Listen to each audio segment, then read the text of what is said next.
Kuya, may isang bagay na kailangan mong maintindihan tungkol sa mga babae. Kapag may gusto sila sa isang lalaki, hindi laging sinasabi ng direkta, hindi nila sinasabi sa salita, ngunit lumalabas ito sa kilos nila.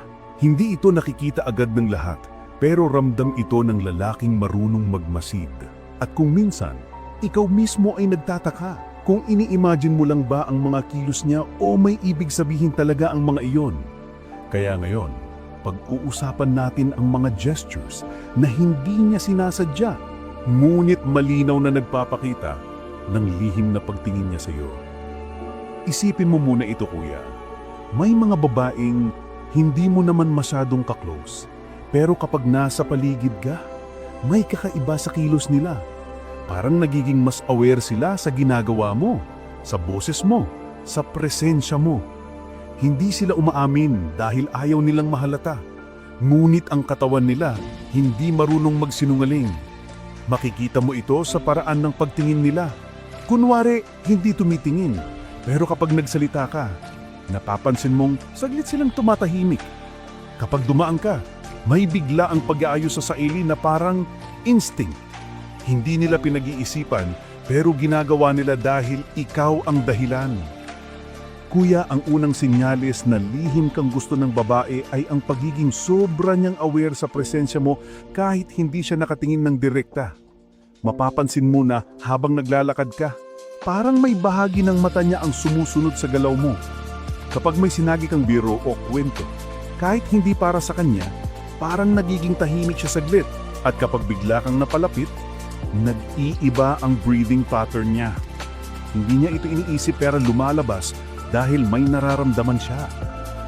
Ang pangalawang gesture na hindi mo dapat baliwalain ay ang paraan niya ng pag-aayos sa sarili kapag ikaw ang kaharap. Hindi ito yung malaking pagbabago na parang nag-ayos talaga. Ito ay mga maliliit at halos hindi mo mapapansin kung hindi ka observant. Inaabot niya ang buhok niya at inaayos ng marahan. Inaangat ang postura niya. Inaayos ang kwelyo ng damit o naglalakad ng mas maingat. At ang tanong dito, kuya, ginagawa ba niya ito sa lahat ng lalaki o kapag ikaw lang ang nakikita niya? Kuya, ang pangatlong gesture ay ang pagiging mas attentive niya sa presensya mo kaysa sa sinasabi mo. Hindi mahalaga kung ano ang sinasabi mo. Ang importante ay ikaw ang nagsasalita. Mapapansin mo na nakatingin siya saglit bago umiwas, na parang hindi niya kayang manatiling walang reaksyon. May mga pagkakataon na kahit simpleng bagay ang sinasabi mo, mas matagal ang tingin niya kaysa normal. Para bang sinusubukan niyang itago ang nararamdaman pero lumalabas pa rin sa mukha niya. Kuya, hindi ito friendly behavior at hindi rin ito simpleng kabaitan. Ito ay mga kilos na lumalabas lamang kapag may tinatago siyang pagtingin na ayaw niyang ipahalata. At habang naririnig mo ito, baka may mga esenang bumabalik sa isip mo. Baka may mga babae kang naalala na minsan akala mo normal lang ang kilos pero ngayon, nakikita mong may ibang meaning pala. Kung may naiisip kang isang babae ngayon, mas mabuti na huwag mong bitawan ang thought na iyon. Dahil ang mga susunod na gestures ay mas malalim at mas mahirap itago. Kuya, ngayon na nakita mo ang mga unang pahiwatig, kailangan mong intindihin na habang lumalalim ang nararamdaman ng babae, mas nahihirapan siyang itago ito. Hindi niya sasabihin ng direkta dahil takot siyang ma-reject o masabing assuming. Kaya ang lumalabas ay mga kilos na hindi niya nakokontrol. At kung marunong ka lang magmasid, makikita mong hindi lahat ng ginagawa niya ay simpleng pagiging friendly. Ang iba roon ay malinaw na senyales na ikaw ang lihim niyang gusto. Isa sa mga pinaka-importanting gesture ay kung paano siya tumugon sa energy mo. Kapag may gusto ang babae, nakikiayon ng katawan at emosyon niya sa presensya mo. Kapag ikaw ang kausap, nagiging mas engaged siya. Kapag ikaw ang pumasok sa kwarto, parang nag-iiba ang daloy ng usapan niya sa mga kasama niya. Minsan, mas nagiging lively. Minsan, nagiging awkward. Minsan naman, bigla nang nagiging mahinhin. Hindi dahil nagpapanggap siya, kundi dahil ina-adjust niya ang sarili niya upang maging compatible sa energy mo. Makikita mo rin na mas madali siyang tumawa sa mga sinasabi mo kahit hindi naman gaanong ka-funny. Hindi dahil nagpapakitang gila siya, kundi dahil mas mataas ang emotional response niya sa iyo kesa sa iba. Ang tawanan niya sa mga kaibigan niya ay normal at casual, pero kapag ikaw ang nagbiro, may kakaibang lambing at warmness sa boses niya. Ibig sabihin, ikaw mismo ang nakakapagpabago ng mood niya. Hindi niya ito kayang kontrolin. May isa pang gesture na napakalakas pero madalas hindi napapansin ng mga lalaki. Ito ay ang paglapit niya sa iyo sa paraang hindi obvious. Halimbawa, nasa isang group setting kayo. Hindi siya lalapit ng direkta dahil ayaw niyang mapansin ng iba. Pero mapapansin mong unti-unti siyang pumuposisyon sa lugar kung saan mas madali kang makita o marinig. Maaari siyang umupo malapit o pipili siya ng pwesto na hindi halata pero malinaw na naglalagay sa kanya sa iyong peripheral vision. Hindi niya ito iniisip ng malalim, pero ginagawa niya ito dahil gusto niyang maramdaman ang presensya mo kahit hindi niya sinasabi. At kuya, isa sa mga pinakamalalakas na senyales na gusto ka ng babae ay kung paano siya magbigay ng atensyon sa mga maliliit mong kwento. Hindi niya tinitingnan ng oras kapag ikaw ang nagsasalita. Kahit simpleng bagay lang ang sinasabi mo tungkol sa araw mo o isang pangyayari na hindi naman dramatic, nakikinig siya ng buo. Hindi siya naghihintay ng punchline, hindi siya naghahanap ng impressive detail. Gusto niyang marinig ang boses mo at gusto niyang mas makilala ang mundo mo. Ang babae na walang interes ay madaling mawala ng focus, pero ang babaeng may lihim na gusto sa'yo, nakikinig siya ng may intensyon, hindi para sumagot, kundi para maintindihan ka. Makikita mo rin sa mga kilos niya na ayaw kanyang ma-offend. Sa iba, diretso siyang magsalita, pero sa iyo, napapansin mong mas maingat ang choice of words niya. Kapag nagkamali siya ng sinabi, mabilis siyang mag-adjust o mag-apologize. Kapag may nabanggit siya na maaaring makasakit sa iyo, agad siyang nagpapaliwanag kahit hindi mo naman tinanong. Ibig sabihin nito kuya, ayaw niyang mawala ang magandang tingin mo sa kanya at hindi niya ibinibigay ang ganitong klaseng pag-iingat sa mga taong hindi mahalaga sa kanya. Isa pa sa mga strongest gestures ay ang pagdami ng mga dahilan niya para makipag-usap sa iyo. Hindi niya ito gagawin ng halata. Hindi siya magpapadala ng message na diretsyong nagpapakita ng interest, pero gagawa siya ng maliliit na excuse para magkaroon ng interaction. Pwede siyang magtanong tungkol sa isang bagay na alam na niya. Pwede siyang mag-share ng random meme o magbigay ng comment na hindi namang mahalaga pero malinaw na naghahanap ng connection. Hindi ito dahil bored siya, kundi dahil hinahanap ka niya sa paraang hindi niya kayang aminin. At kuya, may isang gesture na halos hindi napapansin ng marami pero sobrang telling. Ito ay ang pagiging supportive niya sa mga ginagawa mo, kahit hindi niya ito sinasabi ng direkta. Kapag may bagong project ka, nakikita mong interesado siyang tanungin kung kumusta na iyon.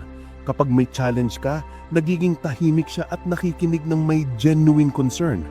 Kapag may win ka, siya ang isa sa mga pinakaunang masaya para sa iyo. Hindi niya kailangan ipakita ito ng malaki. Ang sincerity ay lumalabas kahit sa mga maliliit na reaksyon. At kung habang naririnig mo ito, ay may babae kang naiisip na ganito ang kilos, hindi yun coincidence. Hindi mo rin ini-imagine, lalong hindi dahil friendly lang siya. Kapag ganito na ang gestures ng babae, ibig sabihin hindi ka na basta simpleng tao sa buhay niya. May nararamdaman na siyang pilit niyang hindi pinapakita pero lumalabas pa rin sa bawat galaw. At sa susunod na bahagi kuya, pag-uusapan natin ang mga gestures na hindi na micro-signals. Ito na ang mga kilos na lumalabas kapag sinusubukan na niyang pigilan ng sarili pero hindi na niya kayang gawin. Dito mo makikita kung gaano ka talaga siya niya gusto. Kuya, ngayon papasok tayo sa pinakamalalakas at pinaka-revealing na gestures. Ito na ang mga kilos na hindi na basta-basta subconscious reaction. Ito na ang mga galaw na lumalabas kapag sinusubukan na niyang pigilan ang nararamdaman niya pero hindi niya na kayang itago. At kung makita mo ang mga ito sa isang babae, hindi mo na kailangan manghula kung may gusto ba siya sa iyo. Ang tanong na lang ay kung ano ang gagawin mo pagkatapos. Unahin natin ang isa sa pinaka-importanteng senyales.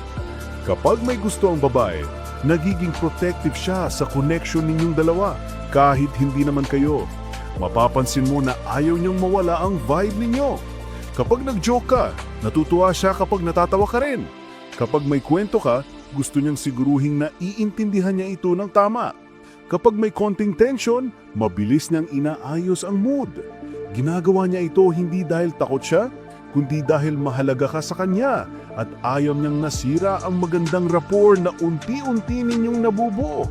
Makikita mo rin na nagiging sensitive siya sa mga pagbabago sa tono mo. Kapag medyo malamig ang response mo, parang nag-aalala siya. Hindi man siya magsalita, pero nag-iiba ang energy niya. Mas nagiging maingat, mas observant at minsan mas quiet. Kapag ikaw naman ay masaya, gumagaan din ang kilos niya. Ang mood niya ay umaayon sa iyo dahil kahit hindi niya aminin, nakadepende ang emosyon niya sa kung ano ang nararamdaman mo. Ang ganitong klaseng emotional syncing ay hindi nangyayari kapag hindi ka mahalaga sa kanya.